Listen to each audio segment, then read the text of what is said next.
एक आदमी जंगल में कुछ अजीब देखता है।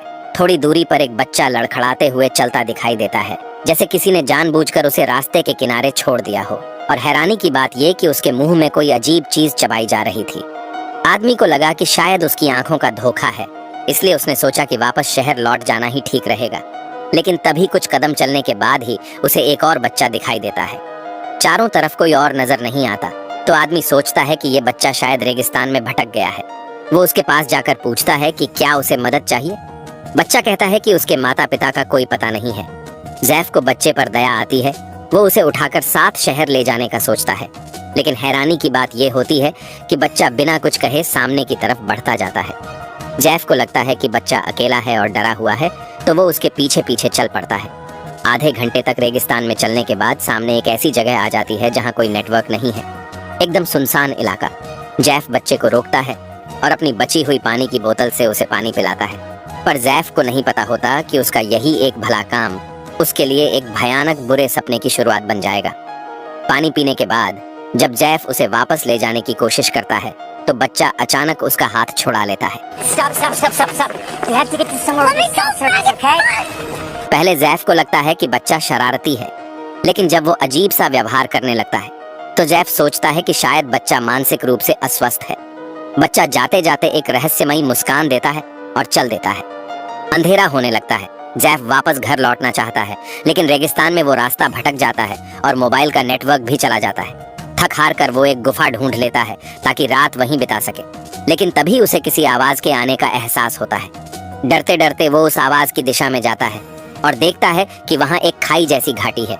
जब वो और नजदीक जाता है तो देखता है कि वहाँ एक घर है जिसमें रोशनी जल रही है और एक औरत घर के बाहर खड़ी है।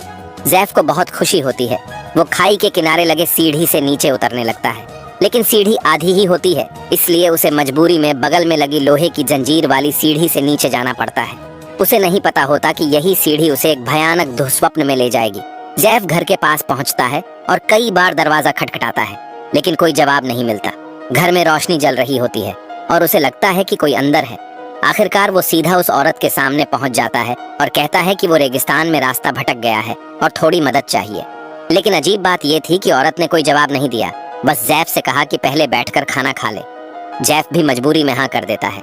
औरत का इतना गर्मजोशी से स्वागत देखकर जैफ थोड़ा हैरान होता है, लेकिन जब वो अपनी कटोरी में देखता है तो कुछ अजीब लगता है। उधर औरत तो बड़ी चाव से खा रही थी। शायद रेगिस्तान में फंसने की वजह से उसका मन ठीक नहीं था। जैफ ने अपनी पूरी कटोरी का खाना औरत को दे दिया और बस एक गिलास पानी मांगा। औरत को इतने स्वाद से खाते देख जैफ ने उससे फोन मांगा, लेकिन औरत ने बताया कि वो यहाँ अकेली रहती है, न कोई रिश्तेदार है, न उसे फोन की जरूरत। फिर उसने जैफ को समझाया कि बाहर रात हो गई है तो यहीं रुक जाना ठीक रहेगा। अब जैफ के पास कोई और चारा भी नहीं था, वो मान गया। लेकिन उस रात जैफ को नींद नहीं आई। वो करवटें बदलता रहा। अगली सुबह जब औरत अभी भी सो रही थी तो जैफ एक मोटी रकम छोड़कर निकलने को तैयार हुआ, लेकिन जैसे ही वो घाटी के किनारे पहुंचा उसे कुछ अजीब लगा। वहां की बनावट बेहद खतरनाक थी और कोई रास्ता नजर नहीं आ रहा था जिससे वो वापस ऊपर चढ़ सके। सिर्फ वही जंजीर वाली सीढ़ी थी जो उसने पिछली रात इस्तेमाल की थी। पर जब जैफ वहां पहुंचा तो देखा कि अब दीवार से निकली हुई आधी अधूरी सीढ़ी ही बची थी, जिससे चढ़ना नामुमकिन था।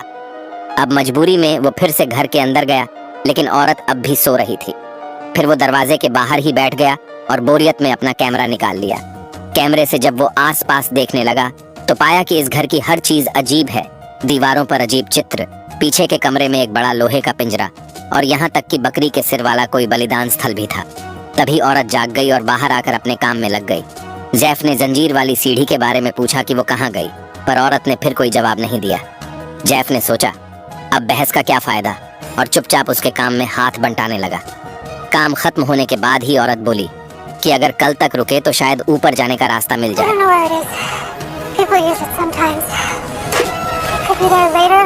जैफ ने दूर से अधूरी सीढ़ी की ओर देखा और सोचा एक बार कोशिश करके देखी जाए। लेकिन इतनी ऊंची और खड़ी खाई पर ऐसे ही चढ़ जाना आसान तो नहीं था।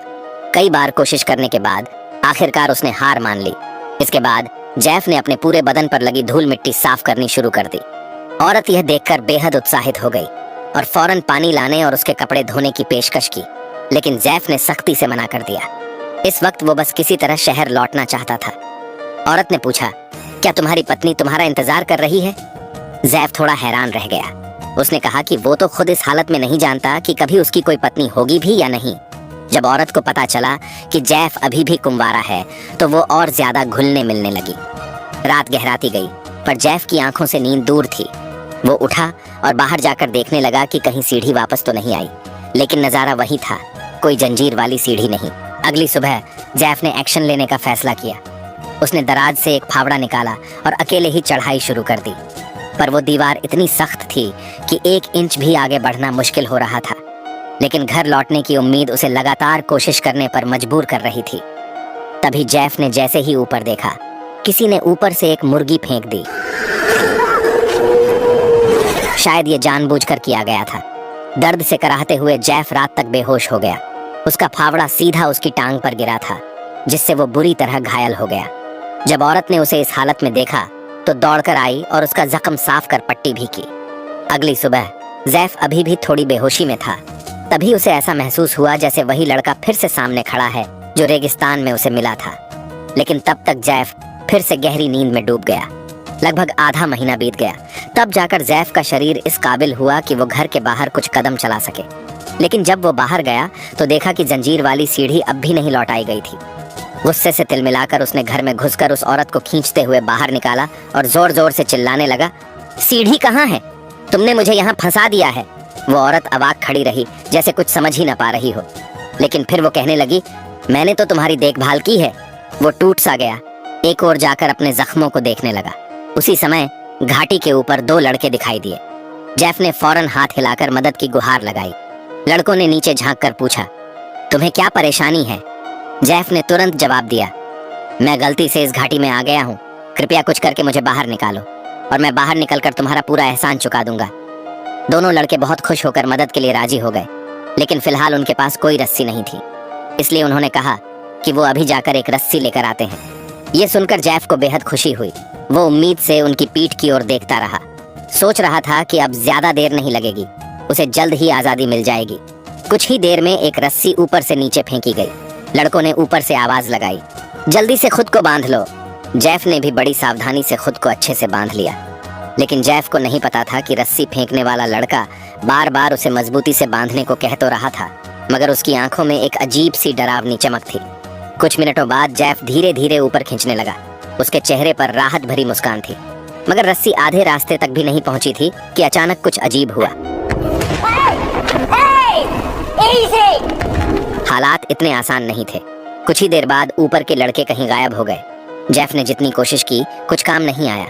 अब वो आधे रास्ते में ही हवा में लटक रहा था। उसके पास एक ही रास्ता बचा, अपने हाथों की ताकत से ऊपर चढ़ने की कोशिश करना।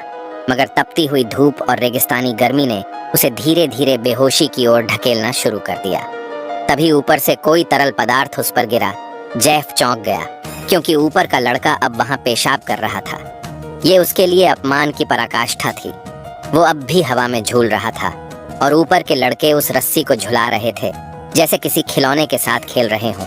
इतना ही नहीं, वो पहला लड़का जो रेगिस्तान में भटक गया था, वो भी उन्हीं में से एक निकला। अब जैफ को साफ समझ आ गया था, ये लड़के जैसे कोई पूरा गिरोह हैं, शायद एक परिवार जैसा, जो यहाँ फंसे हुए लोगों के साथ खेल खेलते हैं। जैफ हवा में झूलते हुए मदद की गुहार लगाता रहा, मगर कोई असर नहीं हुआ। अंत में जब वो पूरी तरह टूट गया, तब जाकर लड़कों ने रस्सी को हिलाना बंद किया। जैफ का सिर एक चट्टान से टकराया और वो बेहोश हो गया। जब उसकी आंख खुली तो रात हो चुकी थी, मगर उसने हार नहीं मानी। वो अब भी किसी भी तरह इस जगह से निकलना चाहता था। उसका शरीर अब पूरी तरह थक चुका था। तभी पीछे से वही औरत आई जिसने उसके जख्मों की देखभाल की थी। उसने जैफ की हालत देखी और उदासी में बोली, तुम इतनी मेहनत क्यों कर रहे हो? थोड़ी ताकत बचा कर रखो। जैफ ने झट से पूछा, ये लड़के कौन हैं? औरत ने जवाब दिया, बस कुछ रेगिस्तान में भटकते बच्चे हैं। फिर उसने चेतावनी दी, अगर तुमने शांति से नहीं बैठा तो तुम्हारी तकलीफें और भी बढ़ सकती हैं।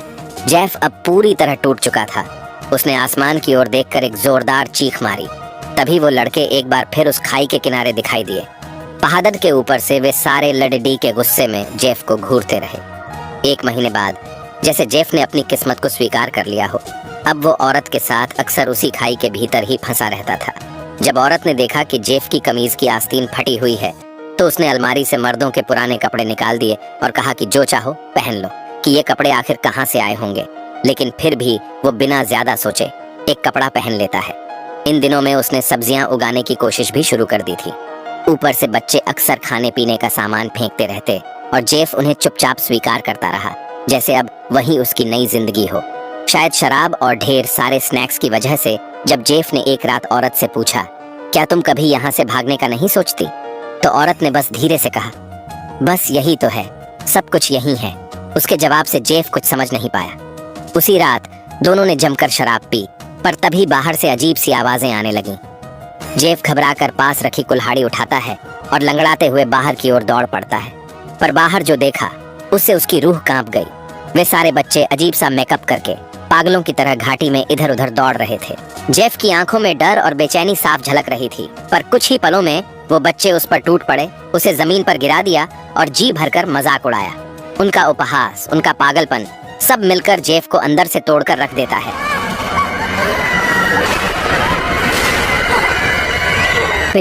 वो अंदर भागकर औरत से पूछता है, ये सब क्या है, ये बच्चे कौन हैं, तुमने मुझे यहाँ क्यों फंसाया।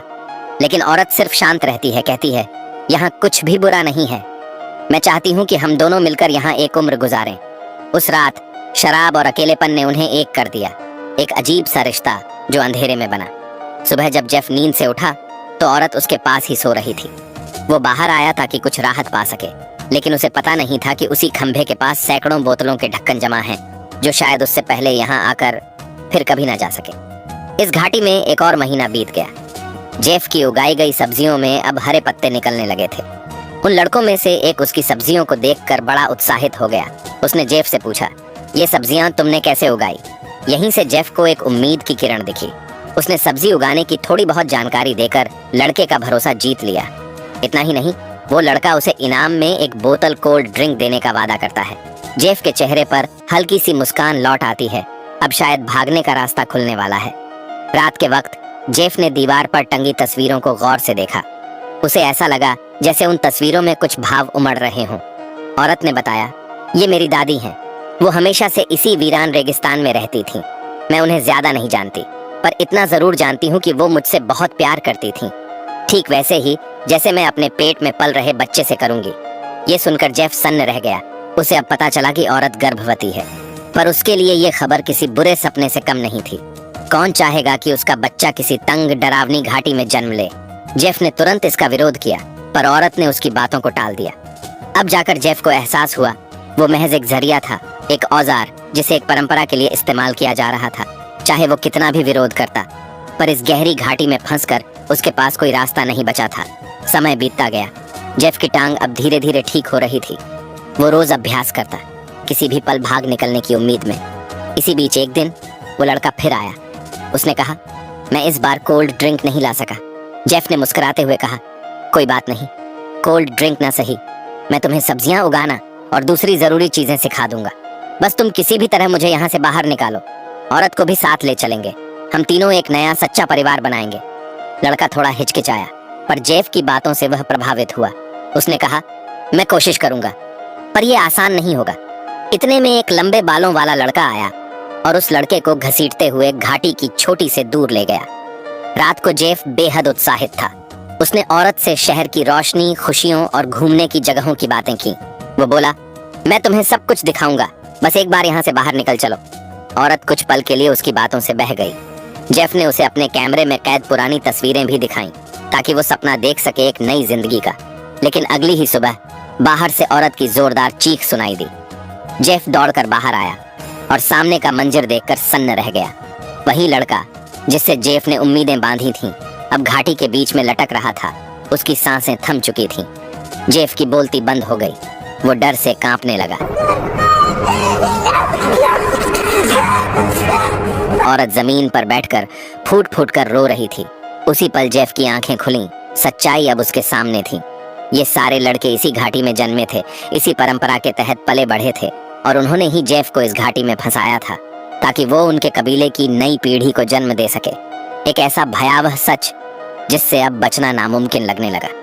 अलमारी में रखे ढेरों मर्दों के कपड़े और दरवाजे के खंभे पर जड़े शराब की बोतलों के ढक्कन ये सब इस बात के साफ संकेत थे कि इस जाल में फंसने वाला सिर्फ जेफ नहीं था, पर अफसोस वो उस आखिरी मौके को भी चूक चुका था जब उसके पास कुल्हाड़ी थी। अब जाकर जेफ की आंखें खुलीं, पर तब तक बहुत देर हो चुकी थी। वो औरत अब गुस्से में पागल हो चुकी थी और हाथ में लकड़ी का तख्ता लेकर जेफ पर टूट पड़ी।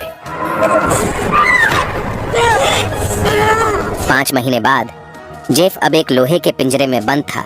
उसकी आंखों में होश नहीं और उसकी जुबान पर सिर्फ पागलपन की बड़बड़ाहट। लेकिन उसी दिन घाटी के पास एक लड़की घूमती हुई आई। उसने जेफ की बेताबी को सुना। पिंजरे की सलाखों तक पहुंचकर जेफ ने बेहद धीमी आवाज में उससे मदद की गुहार लगाई। लड़की को जैसे ही समझ आया कि जेफ को यहाँ बंदी बनाया गया है, उसने वादा किया, मैं अभी जाकर पुलिस को लाऊंगी। जेफ को पहली बार एक सच्ची उम्मीद नजर आई, मगर खुशी ज्यादा देर टिक नहीं पाई। लड़की को उसी वक्त उन लड़कों ने पकड़ लिया और जेफ के सामने ही उसकी आखिरी उम्मीद की गर्दन तोड़ दी। जेफ पूरी तरह टूट चुका था। रात को वो औरत एक कप लेकर आई। जेफ ने इस बार झुककर उसे मनाने की कोशिश की। वो बोला, मैं मान गया, बस मुझे बाहर निकाल दो। लेकिन औरत का चेहरा बिल्कुल भी नहीं बदला। उसने 2 टूक कहा, तू शुरू से अब तक सिर्फ एक जरिया था, एक औजार। हमारे परिवार को कभी किसी बाहरी मर्द की जरूरत नहीं रही और तू अब तक जिंदा इसलिए है क्योंकि हमारी परंपरा कहती है कि बच्चा पैदा होने तक पिता को जीवित रखा जाए। कुछ ही दिनों में औरत के पेट में असहनीय दर्द शुरू हो गया। हालांकि उसे बच्चे पैदा करने का अनुभव था, मगर इस बार का दर्द कुछ अलग था। उसने मजबूरी में पिंजरा खोला जेफ से मदद मांगने के लिए। जेफ भी अब कुछ नहीं समझ पा रहा था। उसने उसकी मदद की, मगर जैसे ही वो दोनों बच्चे को लेकर घर में लौटने लगे, उसी वक्त दीवार पर लटकता हुआ वो जंजीर वाला सीढ़ी नीचे गिरा दिया गया। जेफ की नजर जैसे ही उस पर पड़ी, वो सब कुछ भूल गया। वो पागलों की तरह दौड़ते हुए उस सीढ़ी की ओर लपका और पीछे औरत दर्द से चिल्लाती रही। जैसे ही वो सीढ़ी के पास पहुंचा, ऊपर देखा तो वही लड़के चोटी पर खड़े उसका इंतजार कर रहे थे। पीछे से बच्चों की मासूम आवाजें सुनाई दी। बच्ची हो गई है, औरत ने एक बच्ची को जन्म दिया था। जेफ सब भूल गया, बच निकलने की सोच, जंजीर की सीढ़ी, सब कुछ। नजरें उस मासूम नवजात पर टिकी थीं और औरत मुस्कुरा रही थी। उसने कहा, अब ये बच्ची मेरी विरासत को आगे बढ़ाएगी, हमारा कबीला कभी खत्म नहीं होगा। जेफ कुछ पल के लिए सच में सब कुछ भूल गया था, लेकिन तभी पीछे से आया खामोश अंधेरा और एक झटका। जेफ का जीवन इस घाटी में हमेशा के लिए खत्म कर दिया गया और इसी के साथ ये कहानी भी खत्म होती है। जेफ एक औजार की तरह इस्तेमाल किया गया और अपने मिशन को पूरा कर हमेशा के लिए उस घाटी में समा गया।